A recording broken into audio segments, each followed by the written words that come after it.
Praise the lord. దేవుని నామానికి మహిమ కలుగును గాక. మన ప్రభువును రక్షకుడైన యేసుక్రీస్తు నామమున మీకు వందనాలు తెలియజేస్తున్నాం. ప్రభు కృప వలన మీరందరూ బాగున్నారని విశ్వసిస్తున్నాం.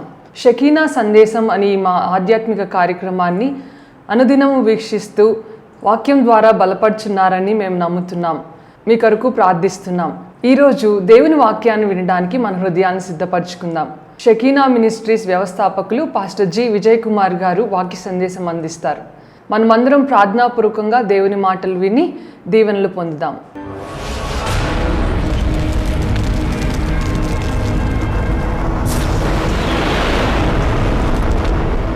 మొదటి దినవృత్తాంతముల గ్రంథం 15వ అధ్యాయం. మరియు మత్తిత్య, ఎల్లిప్లేహు, మికెన్యాహు, ఉబేదెదము, యెహీయేలు, అజజ్యాహు అనువారు రాగమెత్తుటకును సితారాలు వాయించుటకును నిర్ణయింపబడిరి. ఓకే. లేవీయులకు అధిపతి అయిన కెనన్య మందసమున మోయుటకు యందు గట్టివాడైనందున అతడు మోతక్రమము నేర్పుటకై నియమింపబడెను. ఓకే. 24వ వచనంలో షబన్య, యెహోషాపాతు, నెతనేలు, అమాసై, జకర్య, బెనాయా, ఎలియేజరు అను యాజకులు దేవుని మందస్సమునకు ముందు బూరలు ఊదువారుగాను ఉబేదెదోమును యెహీయాయును వెనుక తట్టు కనిపెట్టువారుగాను నియమింపబడిరి. వెనుక తట్టున కనిపెట్టువారుగాను నియమింపబడిరి. చదువుతారా? దావీదును ఇశ్రాయేలీయుల పెద్దలను సహస్రాధిపతులను యెహోవా నిబంధన మందసమును ఒబేదెదోము ఇంటిలో నుండి తెచ్చుటకై ఉత్సాహముతో పోయిరి. దేవునికి మహిమ కలుగును గాక. ఒబేదెదోము ఇంటిలో దేవుని మందసం ఉన్నప్పుడు ఆ మందసమును తీసుకురావటానికి దావీదును ఇశ్రాయేలుల పెద్దలను సహస్రాధిపతులను ఆ అధిపతులు అందరు కూడా ఉత్సాహంగా వెళ్ళారంట. ఆ మందసమును మోయటానికి ఏర్పాటు చేసిన వారిలో వారు మందసం మోస్తుంటే ముందు బోరలు ఊదే వారిలో ఒక ఆయన ఉన్నాడంట. ఆయన పేరు ఎలియేజరు. దేవునికి మహిమ కలుగును గాక. ఈ ఎలియేజర్ ద్వారా మనం ఏం తెలుసుకోవాలంటే ఈయన ఏం చేస్తున్నాడు? ముందు బోరలు ఊదుతూ ఉన్నాడు. దేవునికి స్తోత్రం అండి. గాయకులు అయినటువంటి సేవకులు అందరూ అక్కడ ఉన్నారు. ఆ రోజున మందసం మోయిటు ఆ యాజకులు మోస్తూ ఉంటే ఈ మిగతా కొంతమంది యాజకులు ఏం చేస్తున్నారు? బోరలు ఊదేవారు బోరలు ఊతున్నారు. గాయకులు ఏం చేస్తున్నారు? పాటలు పాడుతున్నారు. వాయిద్యం వాయించేవారు వాయిద్యాలు వాయిస్తున్నారు. దావీదు కూడాను ఆయన ముందు నడుస్తూ ఉన్నాడంట. ఆయన అందరూ పాటలు పాడుతుంటే ఈయన ఏం చేస్తున్నాడు? నాట్యము చేస్తూ వాయిద్యాలు వాయిస్తూ వెళ్తూ ఉన్నా అంట. దేవునికి మహిమ కలుగును గాక. మనము కూడా అందరం కూడాను దేవునిని ఆరాధించుట, ఇది దేనికి సూచనగా ఉందండి? బోరలు ఊదేవాడుగా ఉన్నాడు ఎలియేజరు. ఇది దేనికి సూచనగా ఉందంటే దేవుణ్ణి ఆరాధించుట, ఆ మందసం తీసుకురావడం. మందసం అనేది ఎవరికి సూచనగా ఉందంటే ప్రభు అయిన యేసుక్రీస్తు వారికి. ఆ యేసే ముందు మనం అందరం కూడాను ఏం చేయాలంటే అండి, బోరలు ఊదేవారు బోరలు వదాలి, వాయిద్యములు వాయించేవారు తాళములు వాయించేవారు తాళములు, అలాగే సితారాలు వాయించేవారు సితారాలు, ఇలాగ అన్ని రకముల వాయిద్యములతో దేవుణ్ణి సన్నిధిలో వారందరూ కూడా ఆర్భాటముగా సంతోషముగా వారు పాటలు పాడుచు నాట్యం చేస్తూ ఆరాధన చేస్తూ ఉన్నారంట. దేవునికి మహిమ కలుగును గాక. హల్లెలూయా. ఈ ఎలియేజరు ఎవరికి సూచనగా ఉన్నారు? ఈ ఎలియేజరు ఇదిగో ఆరాధికుడైనటువంటి దేవుని యందు భయభక్తులు కలిగినటువంటి ఆరాధన చేస్తున్నటువంటి దేవునికి ఇష్టమైనటువంటి ఇదిగో ఆయన ప్రియమైన బిడ్డలకు సాదృశ్యముగా ఉన్నాడు. దేవునికి మహిమ కలుగును గాక. హల్లెలూయా. అలాగనే మరొక ఎలియాజర్ గురించి మీకు జ్ఞాపకం చేయాలని ఆశపడుతున్నాను. 2వ దినవృత్తాంతముల గ్రంథము 20వ అధ్యాయము 35వ వచనం నుండి. తరువాత యూదా రాజైన యెహోషాపాతు ఆ. మిక్కిలి దుర్మార్గంగా ప్రవర్తించిన మిక్కిలి దుర్మార్గముగా ప్రవర్తించిన ఇశ్రాయేలు రాజైన ఇశ్రాయేలు రాజైన అహజ్యాతో స్నేహము చేసెను. తర్షీషునకు పోదగిన ఓడలను చేయింపవలనని యెహోషాపాతు అతనితో స్నేహము చేయగా వారు ఆ ఓడలను చేయించిరి.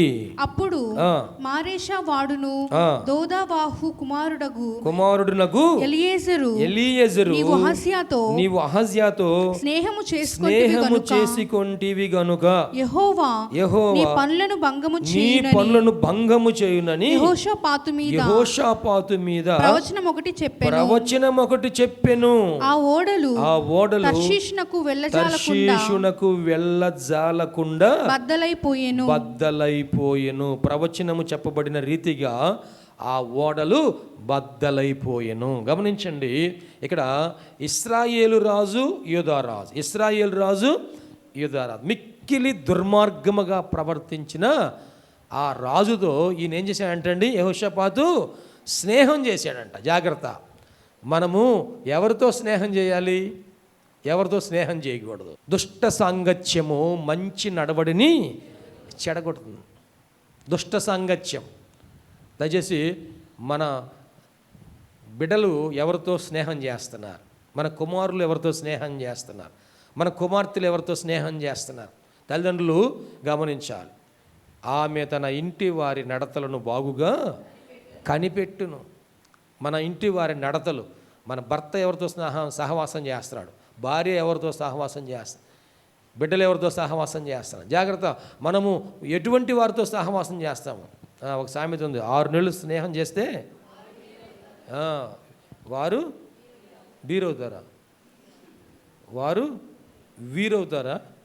ఓకే, భార్యతో సహవాసం చేస్తే బీరు వచ్చింది అనమాట.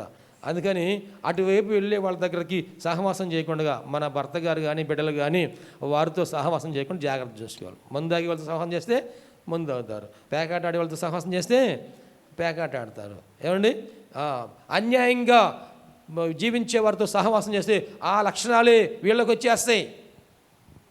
అందుకోసం దేవుడు ఒక పాఠం నేర్పించడానికి యెహోషాపాతు రాజుని, నీవు దుర్మార్గముగా జీవిస్తున్నటువంటి వ్యక్తితో సహవాసం చేస్తున్నావు, మీరిద్దరు కలిసి ఏం చేయాలనుకుంటున్నారంట, ఓడలు తయారు చేయాలనుకున్నారు. వ్యాపారం కోసం ఓడలు తయారు చేసి ఏదో సాధిద్దాము అని ప్రయత్నం చేస్తుంటే దేవుడు ఒక ప్రవక్తను పంపించారు. ఆ ప్రవక్తే ఎలియేజరు. దేవునికి మహిమ కలుగును గాక. రాజా, నువ్వు చేసిన పడవలు అవి మునిగిపోతాయి, బాగా బద్దలైపోతాయి అని ఒక ప్రవచనం చెప్పాడంట. ఆ ప్రవచనం చెప్పిన ప్రకారముగానే ఓ సముద్రములో బయలుదేరిన కానీ గమ్యము చేరలే. అంటే ఈ ఎలియేజరు ఎటువంటి వాడిగా ఉన్నాడంటే ఒక ప్రవచనకర్తగా ఉన్నాడు. దేవునికి మహిమ కలుగును గాక. ఇందాక చదువుకున్నటువంటి అబ్రహాం దాసుడేమో దాసుడిగా ఉన్నాడు. తర్వాత చదువుకున్నటువంటి ఎలియేజరు ఆ మందస్సం ఎదుట బోరలు ఊదినటువంటి ఎలియాజరు ఆరాధికుడిగా ఉన్నాడు. ఈయన ఒక ప్రవక్తగా ఉన్నాడు. అలాగనే ఈయన ఒక ప్రవచనకర్తగా మనము చూస్తూ ఉన్నాం. ఆ ప్రవచనం నెరవేరలేదా? ఏమండి, ఆ ప్రవచనం నెరవేరలేదా? నా ఓడలు మునిగిపోతాయని చెబుతావేందయ్యా? ఏమండి, నా ఓడలు మునిగిపోతాయని చెబుతావేంది? రాజుగారు కాబట్టి అనొచ్చు. ఒక సామెత ఉంది, బండ్లు ఓడలు అవుతాయంటే ఓడలు బండ్లు అవుతాయంట. జాగ్రత్త, మనం చేసే పని మంచి పని కాకపోతే దేవుడు ఈ మాటలు చెబుతాడు, ఈ హెచ్చరికలు చెబుతాడు. ఈ హెచ్చరికలు జ్ఞాపకం చేసుకొని దానికి మనం లోబడాలి. ఎవరితో సహవాసం చేస్తున్నాం, ఏం పని చేస్తున్నాం మనం? ఏమండి, మన బిడ్డలు ఎటువంటి వారితో సహవాసం చేస్తున్నారు? రౌడీలతో సహవాసం చేస్తే ఏమవుతారు? రౌడీలుగా మార్చబడతారు. ఆలోచనలు వచ్చేస్తాయి అంతే. దొంగలతో సహవాసం చేస్తే దొంగల ఆలోచనలు వస్తాయి. ఈ దొంగతనం చేసే ఆలోచనలు, తక్కువ టైంలో కష్టపడకుండా సంపాదించుకునే మార్గాలు ఏంటి? ఇటువంటివి జాగ్రత్తగా మనము మన బిడ్డల జీవితంలో గమనించి వారిని సన్మార్గంలో నడిపించాలి. ఎవరితో సహవాసం చేయాలి? జ్ఞానులతో సహవాసం చేయవాడు జ్ఞానం గలవాడగును. జ్ఞానులతో తుంటరులతో సహవాసం చేయవాడు. సామెతల గ్రంథకర్త తెలియజేస్తాడు. మూర్ఖులతో సహవాసం చేసేవాడు, పాపులతో సహవాసం చేసేవాడు, దుష్టుల సహవాసం నాకు అసహ్యం అంటాడు, దుష్టుల సాంగత్యము. ప్రేమ దేవుని బిడ్డలారా, అవన్నీ మనము తొలగించుకొని తండ్రి అయిన దేవునితో, కుమారుడైన క్రీస్తుతో, పరిశుద్ధాత్మ దేవునితో మనము అన్యోన్యమైన సహవాసం కలిగిన వారముగా ఉందముగాక. దేవునికి ఇష్టం కాని కార్యాలు, దేవునికి ఇష్టం కాని పనులు అవన్నీ కూడా మనము తొలగించుకోవాలి మన జీవితంలో నుంచి. ఇప్పుడు ఇంకా కొంతమంది ఉన్నారు కానీ వారి గురించి నేను ఇంకా వివరంగా విస్తారంగా చెప్పట్లేదు. మనము అబ్రహాం యొక్క దాసుని దగ్గరికి వద్దాం. అబ్రహాం యొక్క దాసునిలో ఉన్నటువంటి శ్రేష్టమైన గుణాలు ఏమిటంటే చూడండి, అబ్రహాం యొక్క దాసుడు ఏం పేరు? ఎలీయేజరు. ఇక్కడ మనం చదువుతాం ఆది కాండంలో ఈ పెద్ద దాసుడి గురించి ఏమని రాయబడింది లేఖనాలు మనం గమనిస్తే, అబ్రహాము యజమాని, ఎలీయేజరు దాసుడు. మనమందరం కూడాను ఈ దాసుని స్వభావాన్ని ధరించుకొని ఉండాలి. మన యజమాని ఎవరు? ఏమండి, మన యజమాని దేవుడు. పౌలు గారు కూడా అంటాడు, క్రీస్తు దాసుడునైనా నేను. ఎవరు దాసుడు అంటే అండి? క్రీస్తు దాసుడిని. కొంతమంది పేరు పెట్టుకుంటారు కదా, క్రీస్తు దాసు, యేసు దాసు కదా. క్రీస్తు దాసుడునైనా నేను అని దేవుని చిత్త ప్రకారముగా క్రీస్తు దాసుడిగా ఏర్పరచబడిన నేను ఉత్తరాలు రాసేటప్పుడు ఆయన ఈ సంఘాలకు రాసినప్పుడు అన్నీ కూడా ఆయన నేను దాసుని అని చెప్పాడు. దేవునికి మహిమ కలుగును గాక. మనం దేవునికి దాసులముగా ఉన్నామా లేక పాపానికి దాసులుగా ఉన్నామా? యోహాను సువార్త 8వ అధ్యాయం 34వ వచనం చదువుకుందాం. అందుకు యేసు, పాపము చేయి ప్రతివాడు పాపమునకు దాసుడని, పాపము చేయి ప్రతివాడు పాపమునకు దాసుడని మీతో నిశ్చయముగా చెప్పుచున్నాను. దాసుడు ఎల్లప్పుడును ఇంటిలో నివాసము చేయడు, కుమారుడు ఎల్లప్పుడును నివాసము చేయును. ఇక్కడ పాపము చేసే ప్రతి వాడు కూడా పాపమునకు దాసుడు అని ఇక్కడ జ్ఞాపకం చేస్తున్నాడు. ప్రేమ దేవుని బిడ్డలారా, మనము పాపము చేస్తున్నామంటే ఆ పాపానికి దాసులం అయిపోతున్నాం, ఎడిక్ట్ అయిపోతున్నారు అంటున్నారు. చూడండి, ఈ రోజున చాలామంది డ్రగ్స్కి ఎడిక్ట్ అయి ఉన్నారు, మాదక ద్రవ్యాలు, మత్తు పదార్థాలకు ఎడిక్ట్ అయ్యి ఉన్నారంటే దాసులై ఉన్నారు. అది లేకుండా మేము బ్రతకలేమండి అనే పరిస్థితికి వారు వచ్చి ఉన్నారు. రోమపత్రిక 6వ అధ్యాయం 16వ వచనం కూడా చదువుకుందామా? లోబడుటకు దేనికి మిమ్మును మీరు దాసులుగా అప్పగించుకొందురో, లోబడుటకు దేనికి మిమ్మును మీరు దాసులుగా అప్పగించుకొందురో అది చావు నిమిత్తముగా పాపమునకే గాని నీతి నిమిత్తముగా విధేయతకే గాని దేనికి మీరు లోబడుదురో దానికే దాసులగుదురని మీరెరుగరా? మీరు చావు నిమిత్తముగా పాపమునకే గాని నీతి నిమిత్తముగా విధేయతకే గాని దేనికి మీరు లోబడుదురో దానికే దాసులగుదురని మీరెరుగరా? మీరు పాపమునకు దాసులై ఉంటిరి, కానీ ఏ ఉపదేశ క్రమమునకు మీరు అప్పగింపబడితురో దానికి హృదయపూర్వకముగా లోబడిన వారై పాపము నుండి విమోచించబడి నీతికి దాసులైతిరి. ఇందుకు దేవునికి స్తోత్రము. దేవునికి మహిమ కలుగునుగాక. మీ శరీర బలహీనతను బట్టి మనుషుడిగా మాట్లాడుచున్నాను. ఏమనగా అక్రమము చేయుటకై అపవిత్రతకును అక్రమమునకును మీ అవయవములను దాసులుగా ఎలాగో అప్పగించుదురో అలాగే పరిశుద్ధత కలుగుటకై ఇప్పుడు మీ అవయవములను నీతికి దాసులుగా అప్పగించుడి. మీరు పాపమునకు దాసులై ఉన్నప్పుడు నీతి విషయమై నిర్బంధం లేని వారైంటిరి. అప్పటి క్రియల వలన మీకు ఏమి ఫలము కలిగెను? వాటిని గురించి మీరు ఇప్పుడు సిగ్గుపడుచున్నారు కారా? వాటి అంతము మరణమే. అయినను ఇప్పుడు పాపము నుండి విమోచింపబడి దేవునికి దాసులైనందున పరిశుద్ధత కలుగుటయే మీకు ఫలము, దాని అంతము నిత్య జీవము.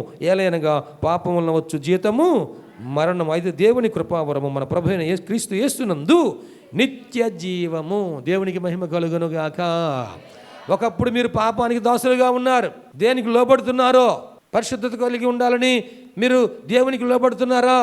లేక పాపము శరీరేచ్ఛలు నెరవేర్చుకోవటానికి, లోకాస్తులు నెరవేర్చుకోవటానికి, లోక ఆకర్షణలకు లొంగిపోతున్నారా?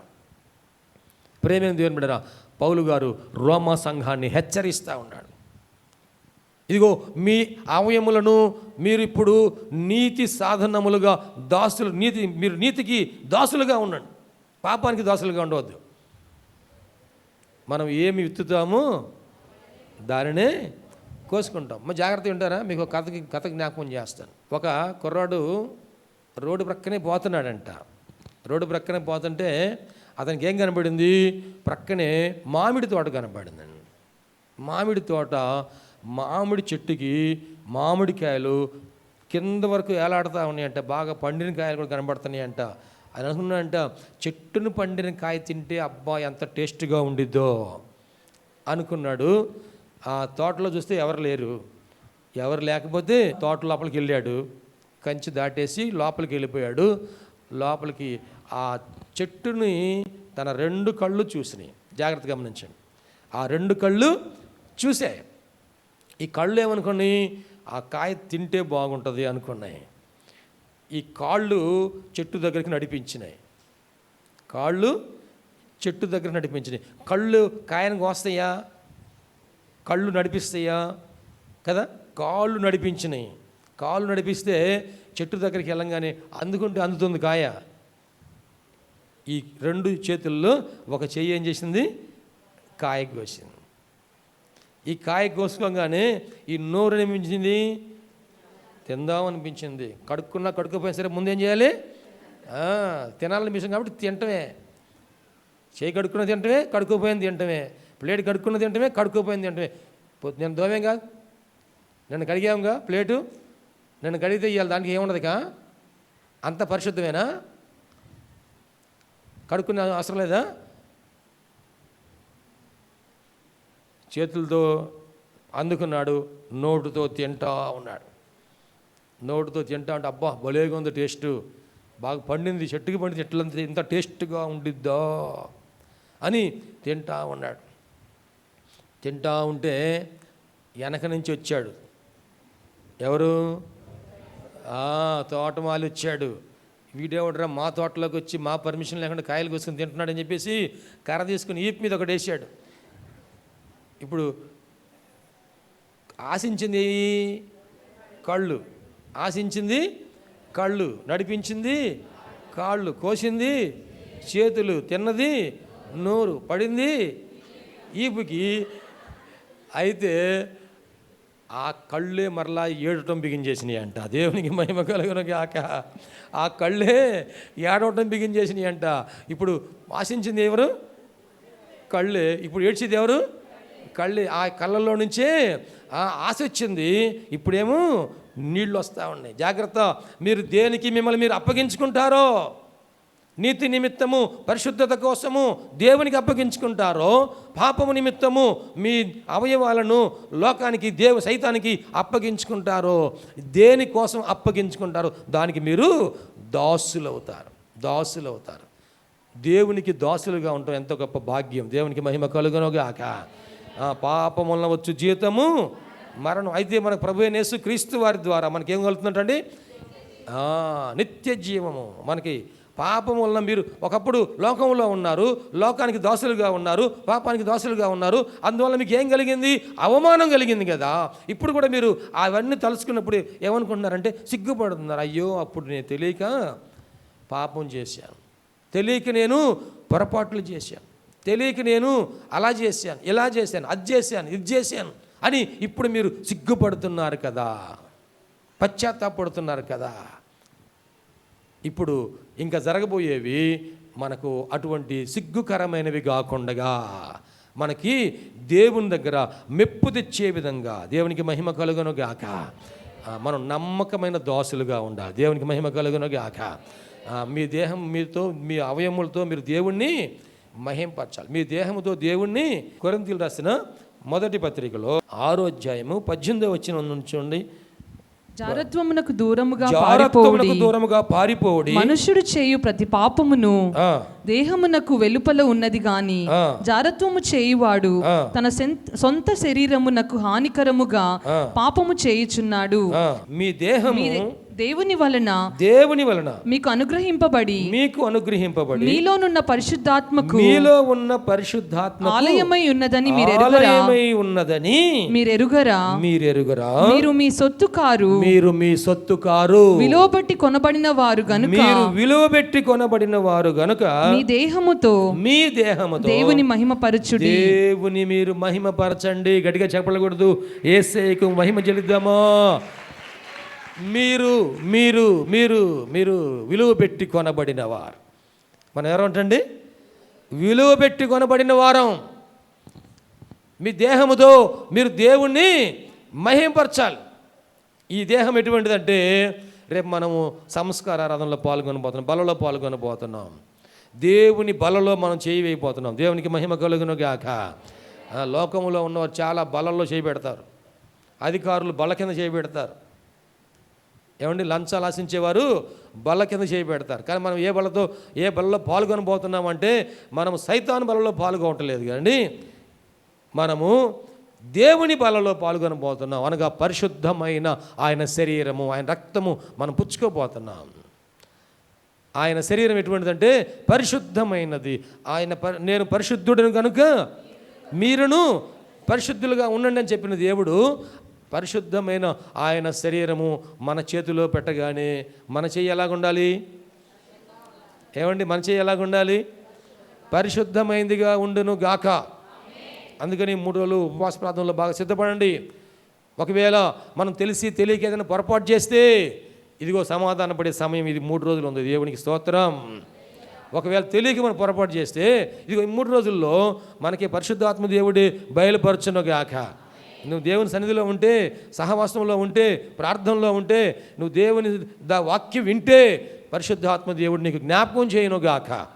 ఏమండి, మనము బల్లలో చేయబోతున్నామంటే పౌలు గారు అంటున్నారు, మీలో కొందరు బలహీనులుగా ఉంటున్నారు. దేనికోసం? అయోగ్యులుగా పాల్గొనటం వలన కొంతమంది బలహీనులుగా ఉంటున్నారు, కొంతమంది వ్యాధిగ్రస్తులు అవుతున్నారు, కొంతమంది చనిపోతూ ఉన్నారు. అందుకని యోగ్యముగా మనం బలలో పాల్గొనాలి. ఆయన దేహము, ఆయన శరీరము పరిశుద్ధమైనది. ఆయన మండుచున్న అగ్ని వంటివాడు.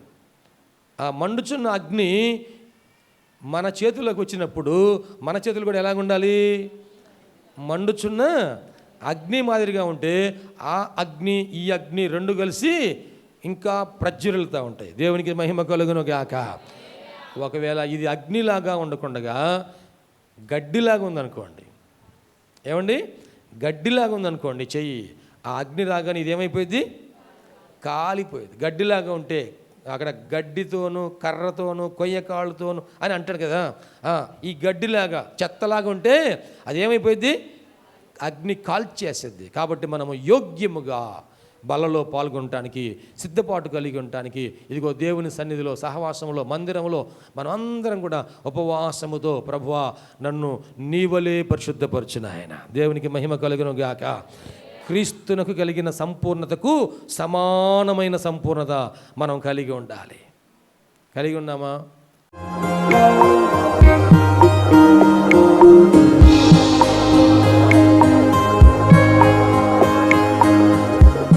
ప్రభునందు ప్రియ దేవుని బిడ్డలారా, ఎంతవరకు దేవుని వాక్యం విన్నందులకు ప్రభునా ఉన్న వందనాలు తెలియజేస్తున్నాం.